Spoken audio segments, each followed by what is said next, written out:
Good morning from sunny Phuket, Thailand. I was asked recently to do a demo of my Pulse Oximeter, so here we go. Happy to do that for you. This is a clinical guard, excuse me, let's fix that. A clinical guard 300D Pulse Oximeter. I'll say at the outset I have no association or communication whatsoever with the company that makes this, so don't worry, I'm not receiving a kickback for demonstrating this on online. I wish I was, actually. Use the money. Anyway, one thing I've noted is that the brand is not located anywhere on the actual unit itself. It just comes on the case, so that's interesting. I'm thinking Clinical Guard probably doesn't even make this. It's made by somebody else. They market it, maybe. Anyway, I found it useful, and so we'll demonstrate that today. If you look on the back, you'll see a battery compartment, which you just slide the battery cover off, and on the inside you'll see there's a couple of rechargeable batteries. The one disadvantage to using rechargeables is that because the voltage for rechargeables is slightly different, the battery low indicator will show all the time. Still works, machine works, no problem. It's just a fact of life with it. This button over on the other side here turns the unit on, but it won't turn on, or will turn on, but it doesn't do any good to turn it on when it's not on your finger. So anyway, put it on your finger like this. See, your finger's in there like that. Pretty straightforward. Just get all the way in, and then hit the button.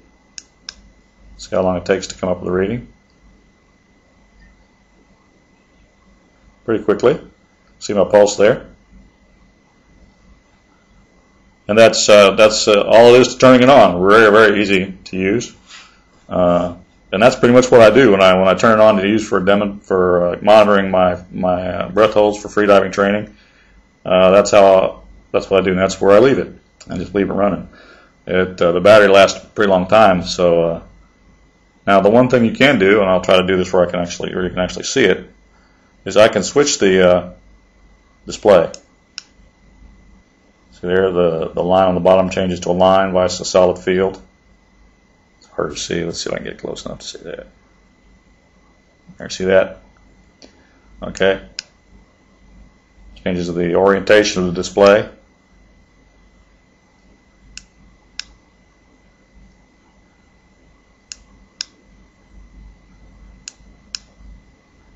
There you go.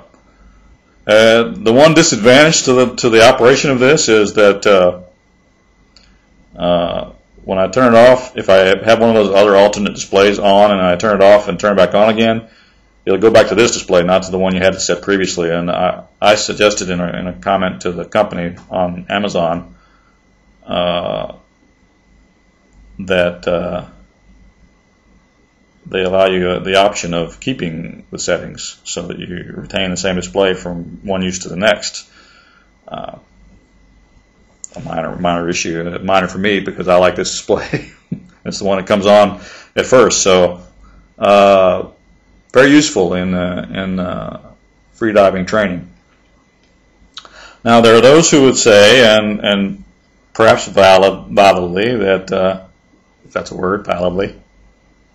Legitimately, probably be a better word, that the fingertip pulse oximeter not a good representation of core blood. Well, sure. Some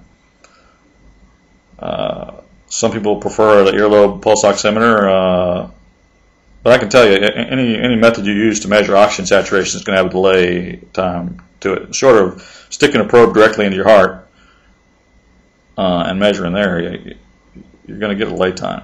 Just the facts of life. The nature of the blood system flowing through your veins is it takes time for the blood to get from the heart to wherever you're going to measure it.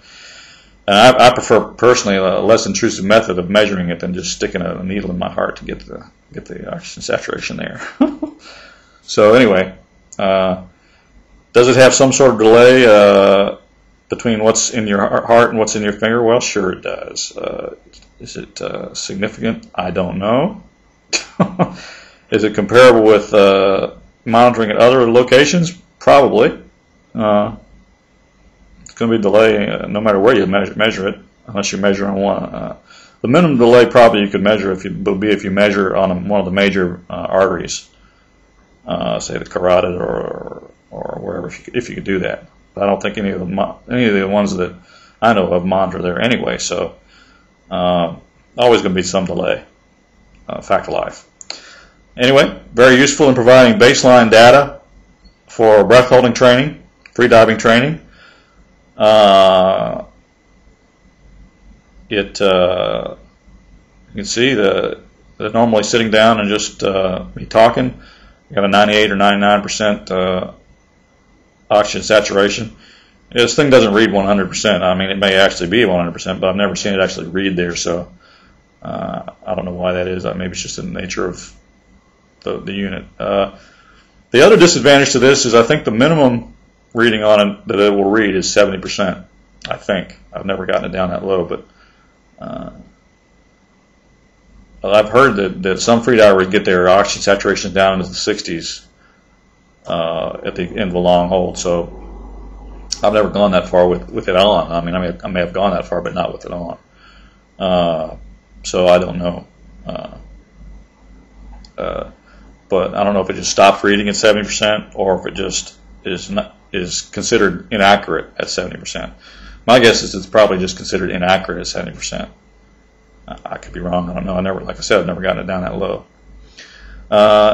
Anyway, good luck on your training. I hope this demonstration is useful. If there's any other questions you have about this unit, feel free to fire me a message. Happy to demonstrate it. Or anything else you have questions about, happy to answer the questions to the best of my ability. One thing I can tell you is I don't know all the answers. Yesterday I did a 6-minute hold to a 90% oxygen saturation. Kind of high. You might ask, do I have any idea why? All I can tell you is that if your oxygen saturation is high toward the end of a hold, then you're still pulling oxygen out of your lungs. At any point in your hold, that's a good thing. So I don't know why I've had recent improvements. So I can't really say. Just have the oxygen. The pulse oximeter has helped me to demonstrate that graphically. That's all I have today. I hope this has been informative. Good luck with your training, and see you on the turnaround.